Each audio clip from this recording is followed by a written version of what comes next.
আজকে একাদশী।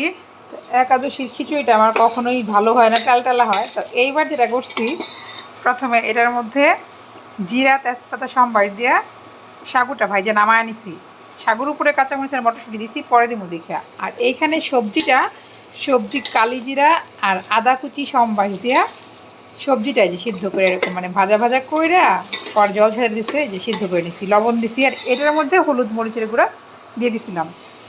এখন এই ভাজাটা এটার মধ্যে দিয়ে দিলাম, একটু নাড়াচাড়া কইরা জলটা গরম করে রাখছি, জল গরম দিয়ে দিব। আজকে দেখি খিচুড়ি ঝরঝরা তো একবার চাই না, ওই তেল তেলা বাল্লির মতো না হয়ে খিচুড়ি হয় নাকি সেটাই আজকে ট্রাই করতেছি। এই জন্য শাকগুলা একটা ধোয়া দিয়া ভিজিয়ে রাখি নাই, ধুয়েই জলটা ছাইকে ফেলাইছি, ছাইকা উঠায় রাখছিলাম। রাধে রাধে। এই যে শাগু সবজি একসাথে একটু ভাজা ভাজা করে ঝোল দিয়ে দিছি। তো একবারে ঝরঝরেও ভালো লাগে না, তো প্রথমে দিলাম একটু ঝোল, তারপরে বাকি যে গরম জলটা আছে পরে দিয়ে দিলাম, কারণ সাগুটা এখনই একদম টাইনা যাবো আর কি। যার জন্য বেশিক্ষণ এখন সবজিও সিদ্ধ হয়ে গেছে, শাগও একটু ভাজা উঠে এনেছিলাম, যার জন্য এই যে এখন সাগুটা দিয়ে দেওয়ার পরে এই অবস্থায় আছে তারা। এখন একটু নাড়াচাড়া করে নামায় দেখি কি অবস্থা হয় না, বাকিটা পরে তোমাদের সাথে আবার শেয়ার করতেছি। এখন নাড়ার উপরে রাখতে হইব, কারণ নিচে আবার না লেগে যাবো। 2 মিনিট পর পরে লাড়া দিব আর কি।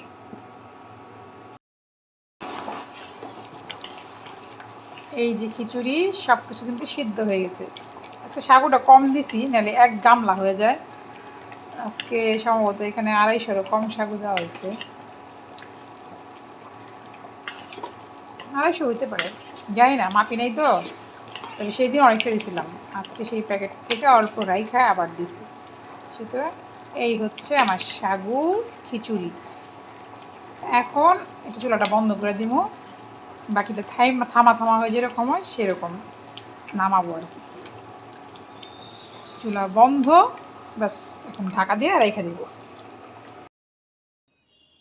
অবশেষে এই তো আমার খিচুড়ি হয়ে গেছে, খিচুড়িটা নিয়ে চলে এসেছি।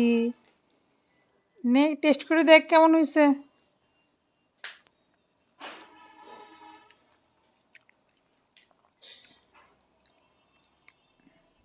যাই হোক, আজকে খিচুড়িটা ঠিকঠাক হয়েছে। জল একটু কম দিলে ঝরঝরে হইব, জল একটু বেশি দিলে এরকম হইব, এটা বুঝতে পারছি এখন।